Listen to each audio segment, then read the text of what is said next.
My name's Tony Sampson. I'm from the University of East London, but I'm also born and bred in South East Essex, and I've been in Southend since I was a teenager. So, got a vested interest in this apart from UEL's involvement. What I'm going to do is quickly introduce you to club critical theory, what we're about, what our motivations are, our kind of philosophy, and then I'm going to quickly run through the programme with you. So the next 10 minutes, just bear with me for a little while.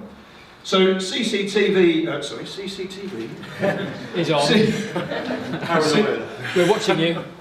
CCT, Club Critical Theory, a group of people who got together to try and open up the university lecture hall to the public. That's our kind of noble cause. It's a combination of, or an alliance of people working for the Cultural Engine and the University of East London. Giles Tofield is from the Cultural Engine, who works along with Peter Vadden, who's here, Peter, hi, and Andy and myself are from UEL, that's Andrew Branch. Really what we've been doing recently is focusing on looking at cultural theory, the arts, local politics, and a bit of philosophy thrown in occasionally, and trying to apply that to local issues and things that are going on in Southend specifically. Where does that happen? What happens there? Well, this is generally where we are, slightly less informal. But for those of you who know this place, I know some of you have. I've seen it there quite a lot. This is the Railway Pub in Southend.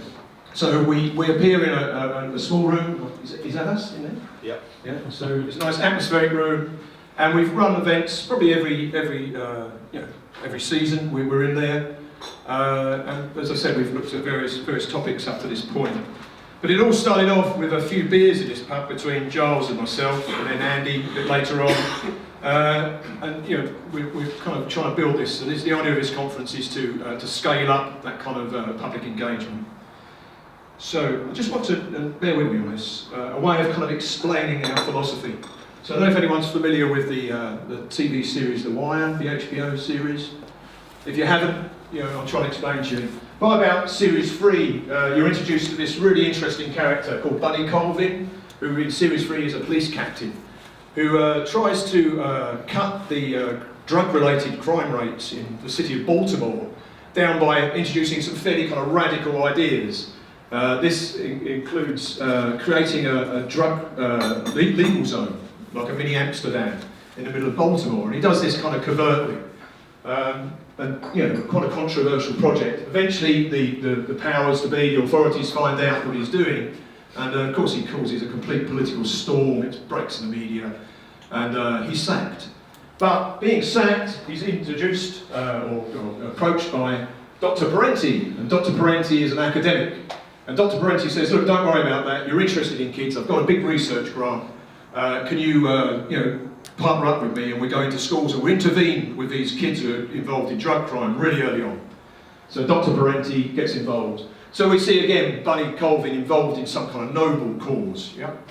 But again, after a while, the authorities in the schools get hold of what's happening. They don't like it. You'll be familiar with this if you're in teaching, but they're told we've got to teach to the test. There's no time now to do any kind of intervention of that kind. And you're out, you're off. So, of course, Buddy Colvin is absolutely devastated by this. This is another failure of one of his radical ideas that he wanted to get out in the community.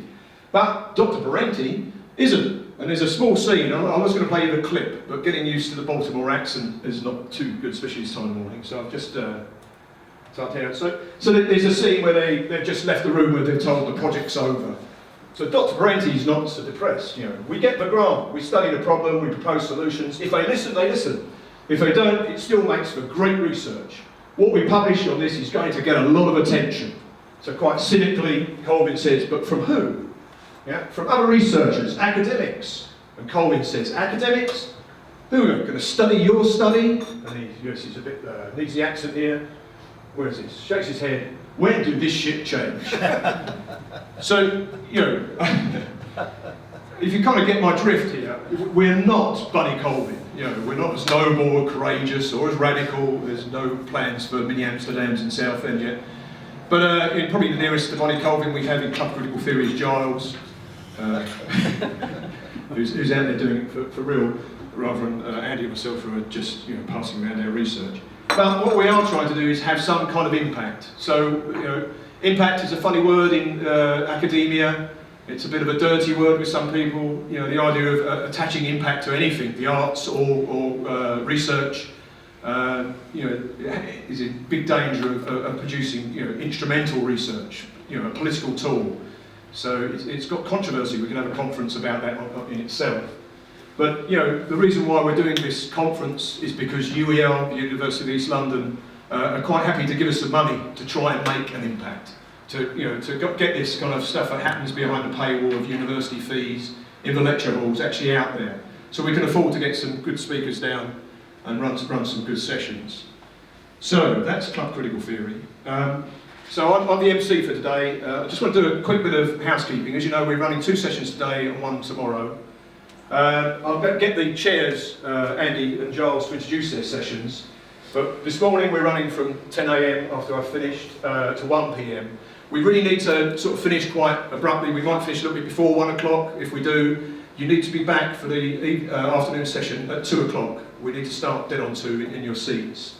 But the afternoon runs from 2 to 5 at the very latest. And then we have a break until tomorrow. I've got a reminder thing here. We will be going down the pub if anyone's interested in going down for a few jars in the railway and have a pint for the pub. And then tomorrow morning. So doors again will open with coffee at 9:30. Thanks for all arriving properly today. And again we start at 10 and we've got half through this. My colleague Andy will be doing some closing remarks to kind of summarise what we've achieved. Just one more housekeeping thing before I pass over to Andy. We will be filming today. We'll be filming the speakers who all need to sign a release form, by the way. If you talk to Daniel, yep, he's got the form. We'd also be interested in getting some audience participation. So if you are asked and you want to contribute in any way to doing what they call Vox Pops, you also need to sign a release form, if you want to do that, that is. Okay, Andy. Yeah. Okay, thank you.